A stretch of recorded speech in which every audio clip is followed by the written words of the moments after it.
Hi friends, నేను మీ రాము పెనుగొండ. ఈరోజు మన గుత్తి పట్టణం నందు జరిగినటువంటి శ్రీరామనవమి వేడుకలను మీకు చూపిస్తాను ఈ వీడియోలో. చివరిదాకా చూడండి ఫ్రెండ్స్. సో ఇక్కడ బయలుదేరే ముందు కోతి రూపంలో ఆంజనేయ స్వామి దర్శనమిచ్చారు. జై శ్రీరామ్.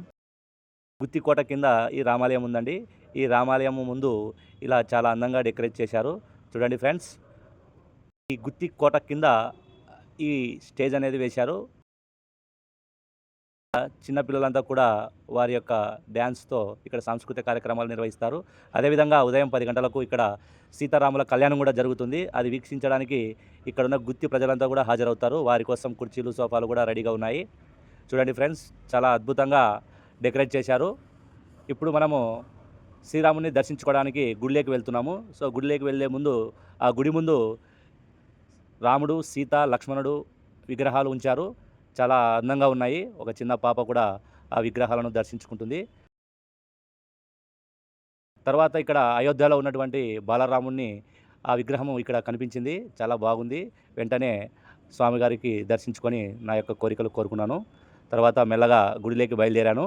సో అక్కడ వచ్చిన భక్తులంతా కూడా రాముని దర్శించుకొని వస్తున్నారు. మనం కూడా గుడిలోకి వెళ్దాం పదండి. సో ముందుగా ఇక్కడ చూడండి, గుడి ముందు ఇలా విగ్రహాలతో చాలా అందంగా డెకరేట్ చేశారు. సో ఇక్కడ మన రామాయణంలో ఉన్నటువంటి పాత్రలు ఇక్కడ ఉన్నాయండి.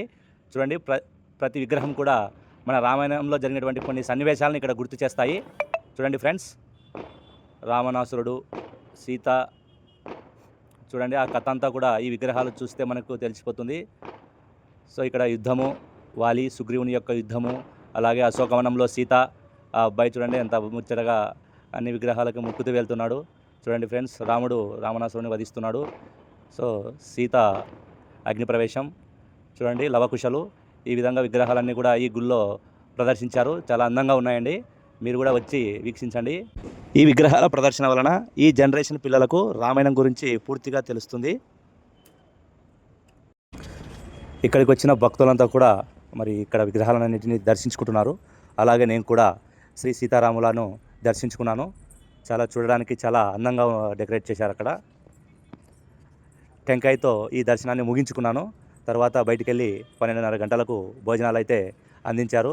2 రకాల స్వీట్లు, కలర్ రైసు, పప్పు, రసం, మజ్జిగ కూడా అందించారు. ఇంత ఎండలో కూడా అక్కడ విద్యార్థులంతా కూడా సేవ చేశారు. సో ప్రతి విద్యార్థికి కూడా నా ప్రత్యేక ధన్యవాదాలు. ఎండలో కూడా అక్కడ భక్తులకు సాయం చేస్తున్నారు. సో ఈ సేవాభావం అందించినందుకు అక్కడ ఉన్న పెద్దలకు నా నమస్కారాలు. తర్వాత సాంస్కృతిక కార్యక్రమాలు ఆ స్టేజ్ కింద చాలా అలరించాయి. విద్యార్థులంతా కూడా భరతనాట్యంతో అలరించారు అక్కడ ఉన్న భక్తులందరినీ కూడా.